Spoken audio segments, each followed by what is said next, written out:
இப்ப ஏன் இறைவன் கொடுக்கலன்னு சொல்லி அவன் அவசரப்படுத்துறோம். தகுதியான நேரத்துக்கு முன்னாடி தகுதி இல்லாத விஷயங்கள் கிடைக்கிறது அருட்கொடை இல்லைங்க, அது சுமை, மேலும் ஆபத்து. ஒரு தந்தை செல்வந்தர், அவர் செல்வந்தவங்கிற காரணத்துக்காக 6 வயசு பையன் விலையுயர்ந்த காரை ஓட்ட கேட்கிறாங்கிறதுக்காக கொடுக்க மாட்டார். ஏன்? 6 வயசுல அந்த காரை ஓட்டுறது ஆபத்துன்னு அவருக்கு தெரியும்.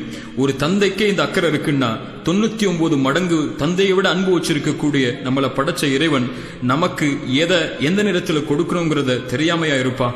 அவன் சொல்றதெல்லாம் காத்திருக்கக்கூடிய நேரத்துல அனுமதிச்ச முறையில இந்த வாழ்க்கையில முயற்சி செய், வரக்கூடிய சோதனைகளை இறை உதவியோடு முறியடி, எதிர்காலம் நீ நினைக்கிறத விட சிறந்த முறையில் அமையுங்கிற விஷயத்தை மட்டும்தான்.